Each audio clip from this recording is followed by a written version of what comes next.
राजधानी उलान बटोर। यहाँ बहुत कम लोग रहते हैं। लोग, इतना बड़ा देश है, मरुस्थल है, कोई है ये नहीं यहाँ पे। यहाँ का एक राजा था चंगेज खान। पूरी दुनिया में इससे क्रूर शासक कोई नहीं था।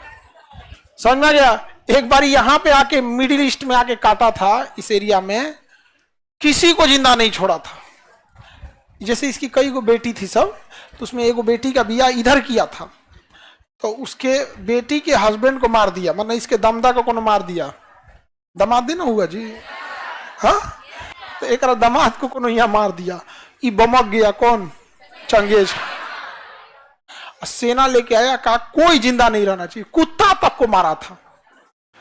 जब ये काटा था ना मध्य एशिया में, तो किसी गर्भवती महिला को जब काटा था तो पेटवा काट के, सर तो काट दिया, पेटवा काट के बच्चा निकाला, उसका भी सरवा काट दिया। इससे क्रूर शासक से कोई नहीं था। और सबका जो भी उसके सैनिक सर काटते थे ना, उन सब से कहता था कि लास्ट में सर को ना ऐसे ऐसे मीनार बनाना, उसका ऐसे भाला लेना और उसमें गूंथ देना सर। समझ गया?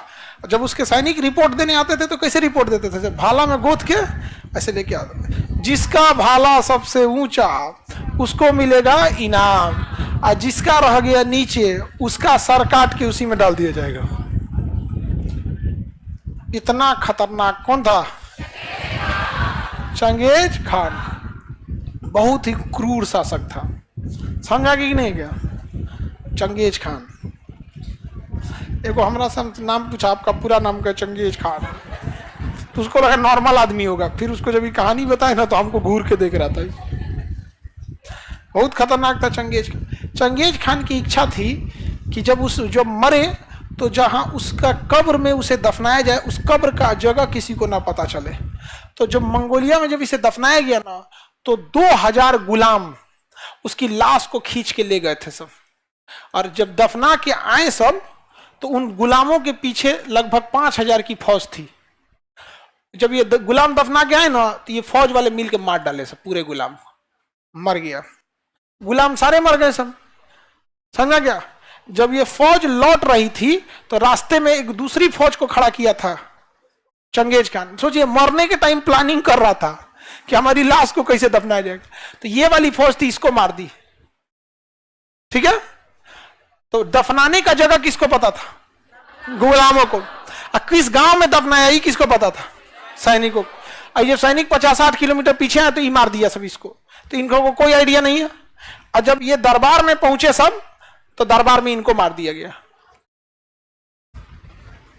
दरबार में इनको मार दिया गया।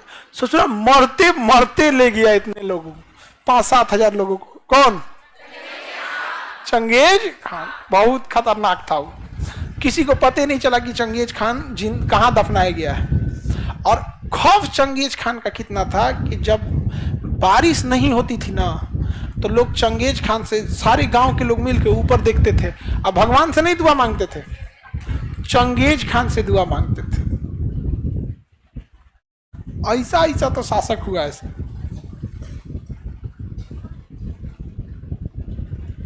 मरने के बाद भी नहीं छोड़ा। हाँ बाबू, चंगेज खान इतना जालिम कोई नहीं था।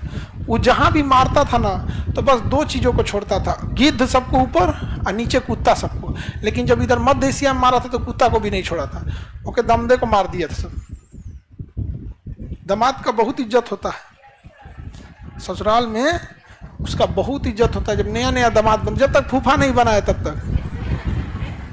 फूफा बनने के बाद उसका मुद्रा स्फीति हो जाता है, अवमूल्यन हो जाता है, उसका डिवैल्यूएशन हो जाता है। अब बूढ़ फूफा तो नोटबंदी की तरह हो जाते हैं। बूढ़ फूफा 2000 का नोट हो गए हैं, जबकि अपने समय में वो क्या रहते हैं लोग। दामाद का गजब इज्जत होता है, बाप रे। बशर्ते लव मैरिज ना हो। लव मैरिज में पिटेबो करता है सब समझ गया। और लड़की का पहिलका सबसे ज्यादा मारता है। भैया मारेगा नॉर्मल, बाप मारेगा नॉर्मल, और पहिलका बरियारे मारेगा, पजरी तोड़ देगा। चोटा कहीं कहीं बताओ तो, ये कभी लाइन में चला है, बीच में हमरा पता नहीं चला है। अब लड़की सबका तो एकदम कोई टेंशन नहीं, बस चारों ओर देख के रोना है। भाइयों को देख के अरे बाप रे, पिटा गया, पहिलका को देख के तू कहां से चलो गाड़ी रो रहे हैं। इस सब चीज में बच के रहना, क्योंकि कभी लड़की सबका बयान जो इस सब चक्कर में ज्यादा नहीं पड़ना।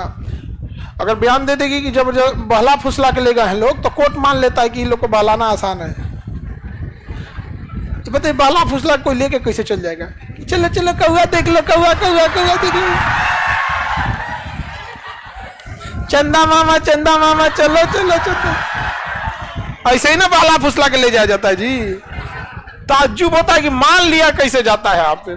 अगर आप कोर्ट में कहिएगा कि हमको बहला फुसला के आतंकवादी बना दिया, तो जज पूछेंगे चल तुम्हारा दिमाग कहां था। लेकिन वही अगर ये लोग बोल दे, लोग बहला फुसला के लेके चल गया, नहीं पूछता है, क्योंकि जज साहब को भी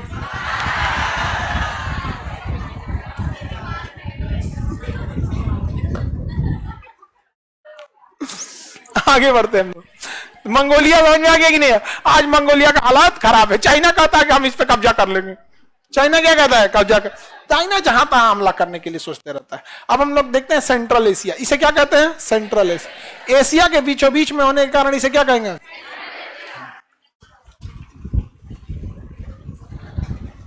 हमारे गांव में एगो को जान से मार दिया गुरुजी।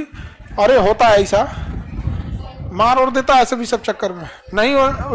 हम लोग के साथ एक लड़का बनारस का पढ़ता था, उसको ऐसे ही बतियाता था, तले उसके घर वाला लड़कियां के जान गया सब, तो लड़की से फोन कराया सब कि कहो कि घर में कोई नहीं है, आओ। ये बैला चल गया और ये बाप रे बाप ऐस मार मारा था सबने उसको, ऐस मार मारा था सब कि उसको टेका के हम लोग लाए थे लोग ऐसे हाथ में। कहा भाई छोड़ियो मत, चलो नहीं के जा। हम कहते गई काय खातिर रहो, तो झूठ बोलने ला लिया। बताइए यहाँ पे, हाँ एक से एक सब चक्कर में नहीं जा देने, पिटा उठा जाइएगा इसमें।